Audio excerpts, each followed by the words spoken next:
First question will be like, what made you really interested in pursuing a STEM degree or like pursuing a structural engineer degree?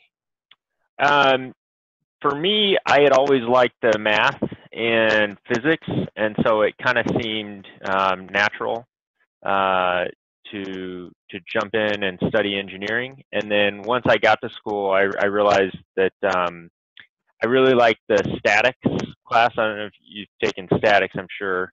But that was one of my favorite classes, and the mechanics and materials. And then from there, I kind of, as I took more and more civil classes, I realized that I really liked the structures classes. So that's what led me, just a general interest in math and science. Oh, great.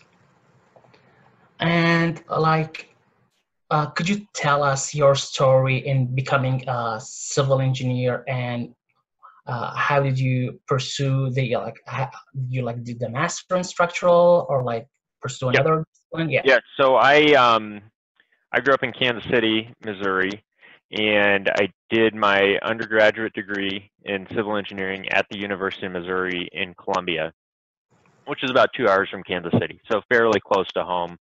Great.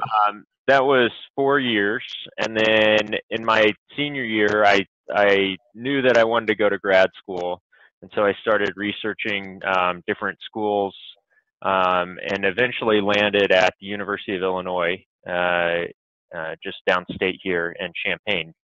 So I moved from Columbia to Champaign, and then I did my master's at U of I, and I was a research assistant with Dr. Spencer, Dr. Bill Spencer, and his research focuses a lot on structural health monitoring, which was interesting, and it was a good learning experience, a steep learning curve, because there's a lot of dynamics built into that.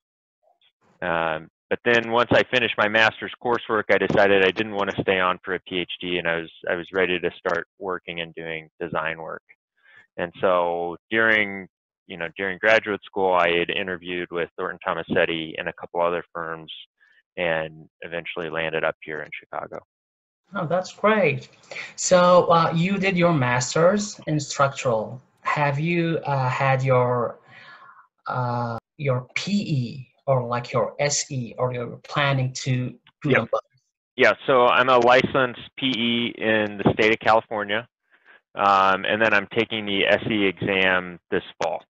I was supposed to take it in the spring, but it was canceled due to coronavirus.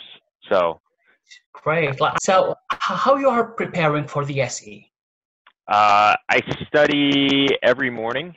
I have a number of different sample problem sets and practice exams and reference material back here that I study, and then the weekends, Saturday and Sundays, solving problems.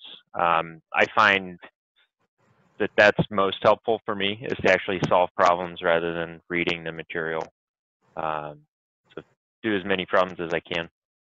Great, great. So this is the same advice goes to the PE, like just solve problems and just go through problems and like. Well, the PE is a little bit different because the morning is very broad, right? It covers geotechnical, it covers transportation, stuff that as a structural engineer I didn't do every day.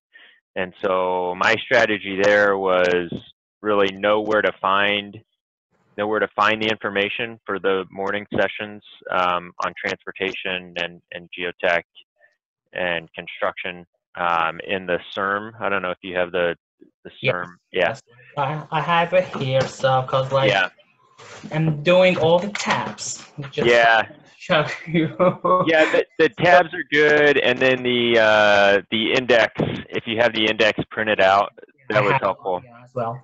I mean, really, that's all you need for the morning. I probably spent too much time studying for the morning topics, but it becomes it's so broad that there's no way you can cover everything in enough detail. You just have to know where it is to be able to find it and figure it out on the exam. Yes, yes.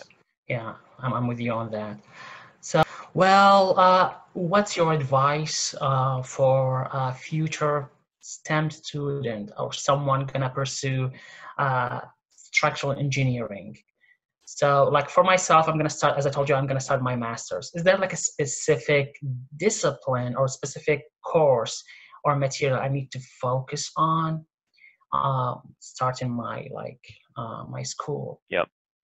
I would say focus on your analysis classes and focus on, you know, really having a strong background in the fundamentals.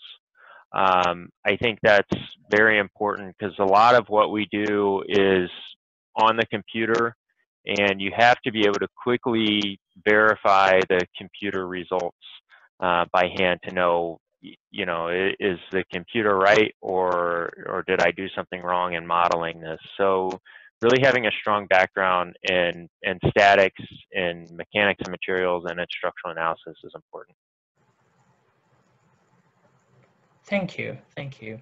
And like as I told you, like your advice for a future student, like someone thinking of like pursuing a structural or like civil engineering discipline. Yep. Well, so my advice would be, you know, to do what you enjoy, and to not be discouraged by maybe one or two classes that aren't quite as enjoyable, because no matter what you do, what degree you pursue, you're going to have to take some classes that maybe aren't quite as interesting and maybe are a little bit more challenging, but, you know, not to be afraid of a challenge, and that I would tell them that the reward is, in terms of, you know, career satisfaction, is well worth whatever challenges that might arise from taking some classes that you find difficult or maybe not as interesting. Mm-hmm. And thank you again for your time and for the this perfect interview. Thank you very much. Absolutely, absolutely. It's been enjoyable.